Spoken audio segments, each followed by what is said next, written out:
세상에서 우리가 할 수 있는 것 중에 가장 어려운 것이 무엇일까? 용서가 아닐까 싶습니다. 사람마다 처한 상황이 다르고 상황을 받아들이는 마음 자체가 다르기 때문에 누군가에겐 용서가 그렇게 어렵지 않은 것일 수도 있고 또 누군가에겐 굉장히 어려운 것일 수도 있습니다. 마음으로는 수백 번 용서해야 된다, 용서해야 된다 알지만 막상 실제로 용서하는 것은 너무나 어려워요.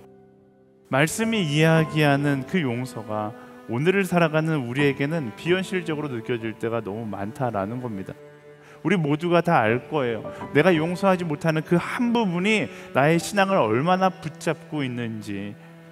그리스도인에게 용서는 선택이 아니라 숙명과도 같습니다. 그때 베드로가 예수께 와서 물었습니다. 주여, 제 형제가 제게 죄를 지으면 몇 번이나 용서해야 합니까? 7번까지 해야 합니까? 이 질문 안에는 흔히 하고 있는 착각 한 가지가 있습니다. 바로 용서와 인내를 같은 의미로 받아들이고 있다라는 거예요. 용서를 그저 상대방의 허물 잘못을 참는 것의 개념으로 보고 있다라는 것입니다. 정말 그럴까요? 인내와 용서를 같은 개념으로 보면 우리가 예수님께서 말씀하시는 용서를 이해할 수가 없습니다. 내가 그들의 죄를 용서하고 그들의 죄를 더 이상 기억하지 않을 것이다. 여호와의 말이다. 내가 그들의 불의를 긍휼히 여기고 그들의 죄를 더 이상 기억하지 않을 것이다.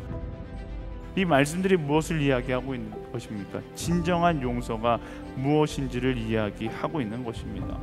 인내는 그냥 참는 것입니다. 근데 용서는 과거를 기억하지 않고 모든 것을 잊어버리고 새롭게 시작하겠다라는 것입니다. 다시 말하면 인내는 분노를 정립해 가는 것이지만 용서는 분노를 쌓아놓지 않고 버리는 것입니다.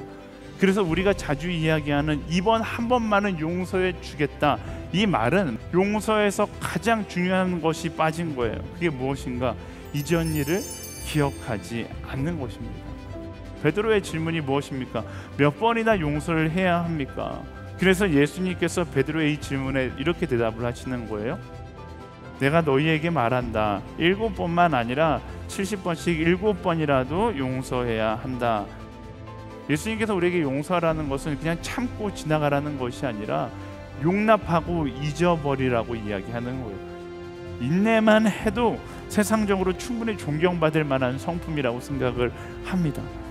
하지만 인내를 넘어서 용서에 이를 수 있는 그리스도인이 되어야 하는 것이죠. 그것이 말씀을 따라 살아가는 성숙한 그리스도인의 모습입니다. 인내를 넘어 용서에 이를 수 있는 우리 모두가 되기를 예수님의 이름으로 축원합니다.